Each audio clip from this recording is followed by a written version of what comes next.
Hey everyone, we're going to take a look now at the DechTech here for my blue-white artifact aggro deck that I used for my article this week in puremtgo.com. So definitely first off, go over there and check it out. So this deck came about, and I was looking around for things to build around, and I went back to one of my pet cards, and this is Aethersworn Shield Mage. Now this is a card that came out. It's an artifact creature that is a 2/2 and comes into play for one, a blue and a white. The first thing that it has is Flash, and that alone would make this a great card in my opinion, because I love the versatility that gives you in combat phase. The next and most important thing, I guess, is the fact that it has this ability that when it enters the battlefield, prevent all damage that would be dealt to creatures, artifact creatures this turn. So two things to note here. First off is that you can abuse this, whether it's offensively or defensively in combat. Second thing is, if you look here, it says prevent all damage that would be dealt. This means that it's not just combat damage. A lot of times you get fog effects where it says specifically combat damage, but because this is just open to damage itself, this is a great answer for things like lightning bolts or rolling thunder, stuff like that we see a lot of in this format. So, I had been building a couple decks around this. This is, like I said, a favorite card of mine, and I had never found anything really great that I wanted to do this with. It's a great card, but I hadn't really found a spot for it. Now, recently we've got all this news about AVR, and it's out in paper, and we're getting it shortly online. And it's got this new mechanic that's called Flicker, but this is something we had been introduced to before. And I'm going to keep calling it Blink, and that I'll just always call it Blink. But the basic idea is that a permanent, usually a creature, is immediately removed and returned to play. With no other interactions there. It removes and comes back instantly like that, and this causes all kinds of great, new interactions.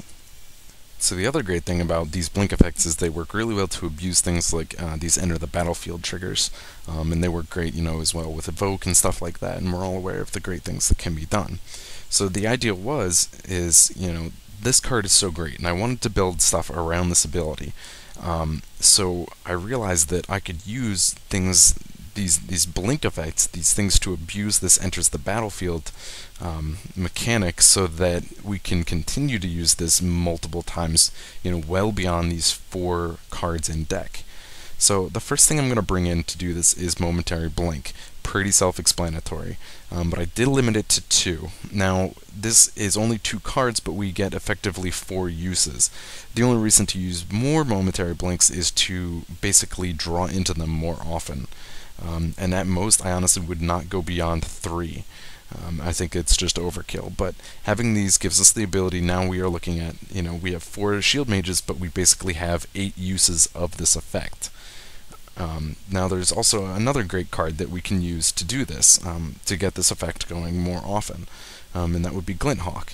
Glinthawk is a 2/2 for 1 with flying, and when it enters the battlefield you sacrifice it unless you return an artifact you control to your hand. To owner's hand. Now, this is usually considered a drawback. You get this 2/2 flying creature, but you're getting it really, really cheap. But in order to get it for that cheap cost, it has to have some sort of drawback.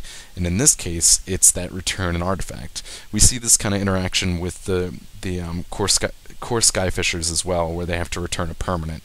So, this gives us a chance that we can use this ability to return the shield mages, and now we're looking at a total of 12 uses for the shield mage ability. And I felt this was a good staying point. You can take an idea for a deck, which is to continue to use shield mage mechanics, and extend it too far and get too focused on that and not what the rest of the deck is doing. So that was kind of my base for the blink effects. So now I needed other good things to interact here. Now, clearly the creature base is going to be artifact heavy in order to get the most out of this shield mage ability. So I had kind of a pair of creatures here that I wanted to bring in, and these work really well with the Glinthawks as well. These would be the Fairy Mechanist, and this is a flying 4-costed creature that will allow you to basically search out an artifact from the top 3. Now this is a great card. I'm only going to run 2 because while I am mostly artifact heavy, there is a very good chance still that what is in my top 3 is not an artifact. So we have this card here, and this is going to allow us to tutor those out. And going beyond 2 is just going to be a bit much. Now we also have an enters the battlefield effect on the Sanctum Gargoyle, and this allows us to return a creature from an artifact from our graveyard. It can be a creature, it can be other things. So these work really well because they both have end of the battlefield mechanics that can be abused as well with the Glint Hawk and the Momentary Blink.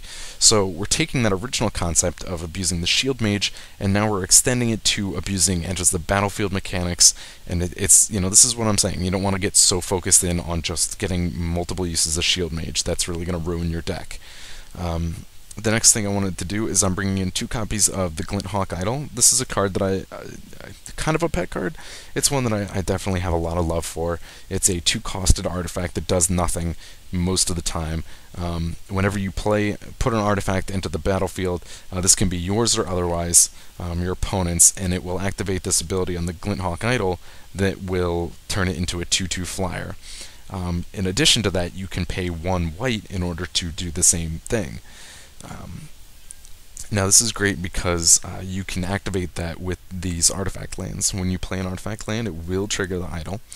This means if you have basics and artifact lands in your hand, then you have to make sure that you're playing the basics first and holding these artifact lands until you can probably get them in with something like the idol in order to get those triggers and just get the most out of your cards.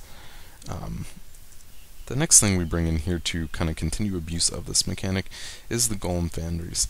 This I had put in order to, like I said, continue abuse of these artifacts, and there's a bit of a problem with that. I still like the card in the deck, however, if you're going to cut something, maybe this should be the first thing you look at. The thing I thought is that the Golem Foundry was, whenever an artifact entered the battlefield, but it actually says whenever you cast an artifact spell. So that means if you use Blink on an artifact creature, you're not actually casting it, even though it's coming into play, so it's not going to trigger the Foundry. Like I said, I still kind of like it for this deck, and if you're a little on the ropes, at least take a chance to watch the example games and see what you think. There's one there that does feature the Foundries. So I brought them in. This is a nice thing: as artifacts get played, you get the ability to put a counter on this, and once there are 3 counters on a Foundry, you can remove those counters in order to create a 3/3 golem. And that doesn't have a sacrifice effect attached to it either, so you can keep using these to just generate golem after golem. This is kind of an interesting thing. This is where I brought in these spell bombs because it gives us some options for using the gargoyles to return those and get multiple uses, multiple plays, and pumping up these Foundries. In addition to it, it also gives us the creature token. Not so great, not really important to this deck, but the card draw is always good. The rest of our card draw is going to be filled out with these 4 accumulated knowledges.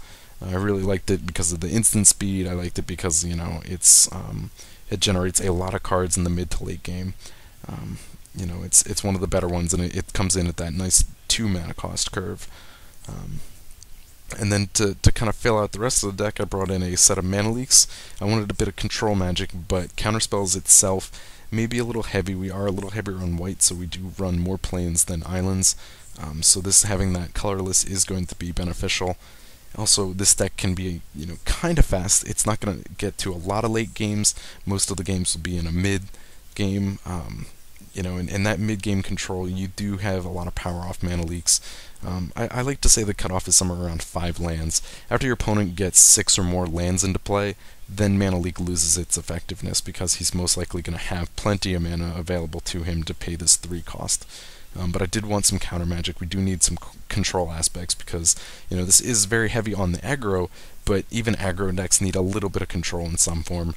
Most of the better ones use stuff like burn spells because they can handle creatures and finish off an opponent, but we don't have that available to us. So we're going to use that, and then we're also going to bring in 3 Oblivion Rings in order to help kind of balance things out as far as removal goes. So there you go. This is the video here for the DechTech. I'm gonna kind of cut it short because I gotta run out actually, but definitely check out the article. I'm gonna include a little bit more information there, and maybe even a little bit of talking about other choices that can be made for this deck.